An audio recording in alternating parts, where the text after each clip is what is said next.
I'll be the first to admit it, college football has some problems. From a lack of parity, a terrible postseason, and a long, grueling offseason, fans of college football have a fair share of challenges they have to face each season. But there is no concept or problem that is criticized or talked about more than opting out. Over the last few years, it has become a trend for a big-time NFL draft prospect to opt out of a bowl game instead of play.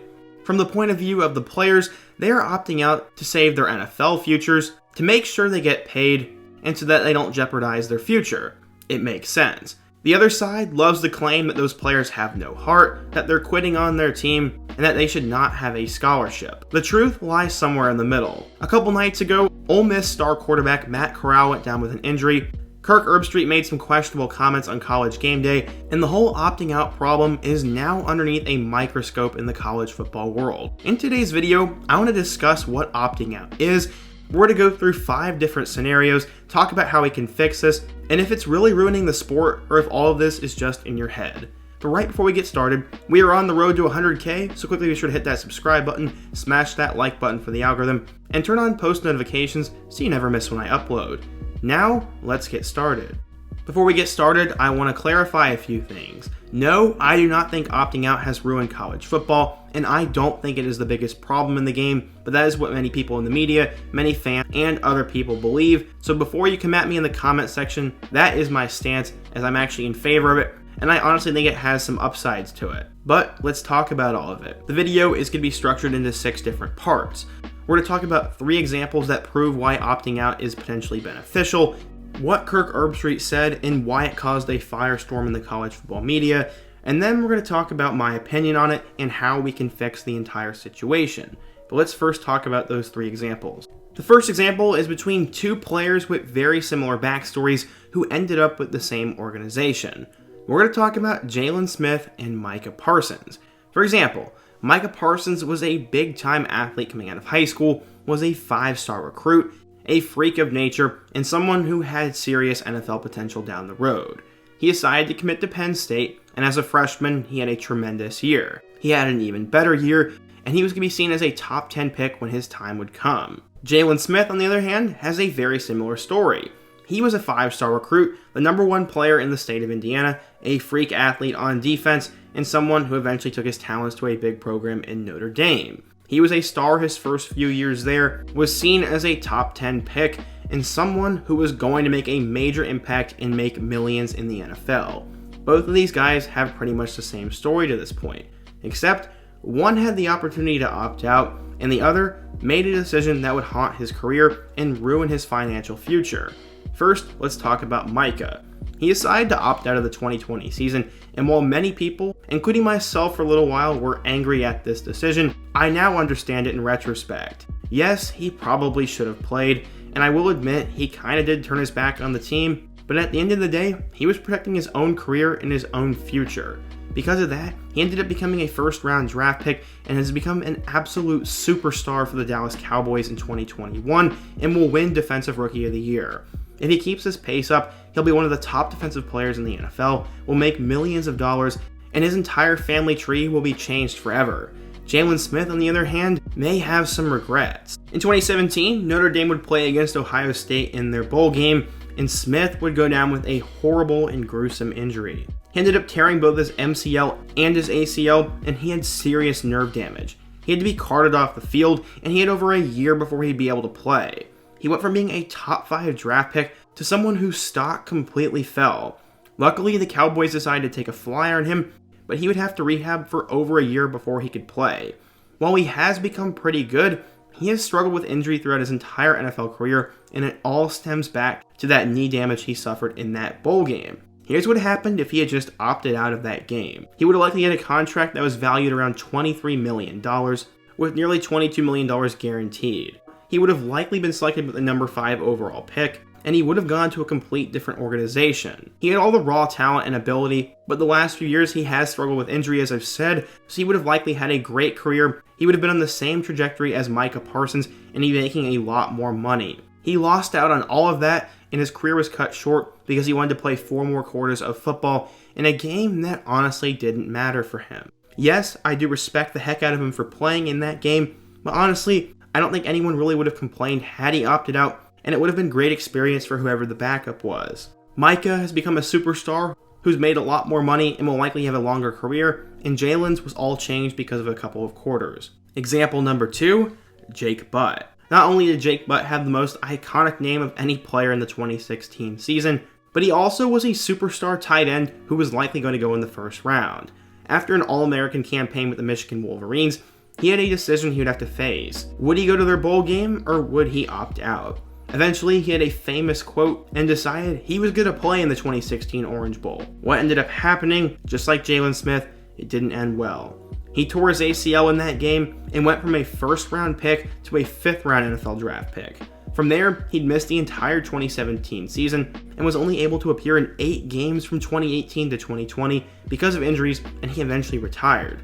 I can't help but think if he opted out of that bowl game, everything would have changed for Butt. He would have made a lot more money, he would have been healthy, and he'd have a longer career that would help his future tremendously. Butt actually took to social media a couple weeks ago and had this to say. The quote is pretty long, so sit back and relax. In regards to many using my bowl game experience for their narrative, I have no regrets. There's things I've gained through trial that money cannot buy. Knowing that, I wouldn't trade it for the world. That being said, not everyone sees it the way I see it, nor will they value the things I value. If you get injured in the bowl game, you could lose millions. That's reality. And yes, you'll lose sleep at the end of the night. Depending on the injury, you'll lose precious playing time in a fleeting game that only lasts a second. Lastly, you're not covered. You have no disability, no workers' comp, no salary, etc. When you need a knee replacement, it'll be on you. You also don't get a credited season in the league if you get hurt in college. You go on an NFI, meaning you were hurt outside of the league with no pension. With no pension, benefits, retirement, or 401k match. They technically don't even have to pay you. You'll always make a split salary, which is about a 33% reduction, and that is the reality. Do you see the majority of college coaches loyal these days? Why should we hold 21-year-old kids to a higher standard? Let the players decide what is best for them. I assume that's how we would all like to make decisions. That could mean playing or not playing, but let them decide and support them either way. Wow, Jake Butt has a tremendous point. Not only will this hurt your career, but it'll also kill you financially if you have the wrong type of injury. I don't think many couch coaches or people who sit around and complain understand the potential downsides of this. I guarantee you if most of these people were put in their shoes and they had the option to either make millions of dollars, but the catch was they would have to sit out one more game, I think most of them would. And the people screaming the loudest about this would also do the same. Jake Butt is just another shining example of what can go wrong if you don't opt out. Now, let's get to the most recent event. A couple nights ago, Ole Miss starting quarterback Matt Corral decided he would play in the Sugar Bowl. He finished 7th in the 2021 Heisman Trophy voting after he had 31 total touchdowns, passed for nearly 3,400 yards, and also had 597 rushing yards. This all happened in the regular season. He led them to a 10-2 record, which made history for the program. Not only that, but Corral is a consensus first-round draft pick, a likely NFL franchise quarterback, and someone who was going to play the game of football for a living. The game against Baylor would have been a great matchup and I was looking forward to it, but I would not have cared if he opted out of the game. I mean, he had his life and his career to worry about, and I was fine watching Luke Altmaier or whoever else they had on the bench play. I mean, personally, I get intrigued by that. But Corral decided he was going to play. He said, quote, "I wouldn't be in this position without them, and I won't just leave. I know what's on the other side, but I'm going to give these guys everything I got." People were very happy about Corral playing, but it quickly became a disaster. Early on in the game, Corral was rolled up on while he was scrambling, and he was barely able to put any weight on his leg. I remember seeing the look on his face when he got injured, and my stomach dropped watching that. He was taken to the injury tent and eventually went to the locker room where he got x-rays. He did emerge in the second quarter where he got a standing ovation from fans and he was cheering on his team. He was hurt, he was not returning, and many wondered just how bad the injury was. Thankfully, it wasn't too bad, as it ultimately was a sprained ankle, and many NFL draft scouts do not think it'll affect his stock. Lane Kiffin had this to say, quote, "That's obviously a difficult situation, especially when a kid's playing in the game, you know, so my mind raced with a lot of thoughts right there. And that's just my love for him, just like I would if it was my own son in that situation. So, you know, maybe I didn't do a great enough job with the team because, you know, I was really hurting for him in that situation because I know how much he's put into it and how much it means to him. And for that to all be taken away, it really sucks. He's been unbelievable, and he does things that people don't see besides what he does on the field. He said not only can the freshman players on the team listen to him, but you can be a 50-year-old coach and you should listen to this guy. He's going to make a great NFL player and do great for a franchise. So yeah, Matt Corral had no reason to play, but he loved his teammates, he loved the game, and he wanted to go out and help Ole Miss win this bowl game. I do not blame him for that. Honestly, props to Matt Corral for playing, and that's the thing here. I don't blame any player for doing anything. It's obviously what he wanted to do, so we should support his decision. If he had chosen not to play, I would have supported it, and we should have supported it as well. He is the most latest example, and it came at a very interesting time when the whole topic was a firestorm in the college football media because of something that Kirk Herbstreit said on College Game Day. Herbstreit said, quote, "What's the difference as a player when saying these games are meaningless when Dez and I played in meaningless games? I mean, I know guys who are here a lot, and I just don't understand. If you don't make it to the playoff, how is it meaningless to play football and compete? Isn't that what we do as football players? We compete. I don't know if changing it or expanding it is going to change anything. I really don't. I just think this is an era of player that just doesn't love football." People on social media went wild. Current and former players and coaches weighed in on the matter, and he got so much heat on social media, and I remember this was trending all day on Saturday. He eventually took to social media though and had this to say, quote, "I just wanted to clarify some of my comments from earlier today. Of course, some players love the game the same today as ever, but some don't. I'll always love the players of this game, and sorry if people thought I generalized or lumped them all into one category. Honestly, I could see both sides of this equation. Yeah, the bowl opt-outs didn't happen when he played, but times have also changed. I'm not saying players weren't smart back when they played. These guys understand what's at stake, and when you're one of those handful of players that is guaranteed millions of dollars, it honestly makes a lot more sense, especially with how the college football landscape has become. The college football playoff has caused a lot of these bowl games to be meaningless. They just don't mean as much as they used to.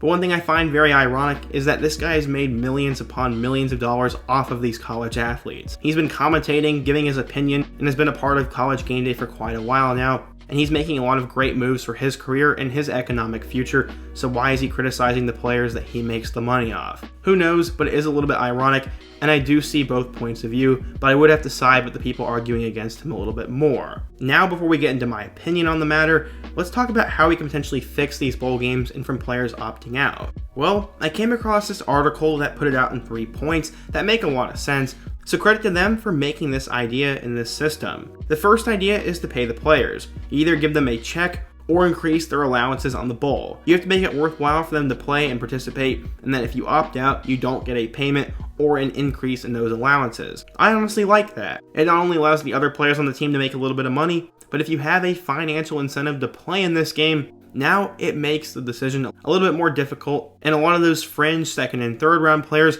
are likely going to do that. The second idea to fix it is to not count bowl games against redshirt status. That has been an issue, and I've been seeing a lot about that lately. The redshirt rule allows a player to play in 4 games, and it will count as their redshirt season. If they play in 5, it counts as a full year of eligibility. This has been in the light lately, as LSU actually submitted a waiver to allow their quarterback Garrett Nussmeier to play in the game. He's appeared in 4 matchups so far, but if he plays in this 5th one in the bowl game, it will count as a full year of eligibility. I like this because, to get to my point later on in the video, these bowl games are great for the backups and the players who are the future of the program. I love that idea.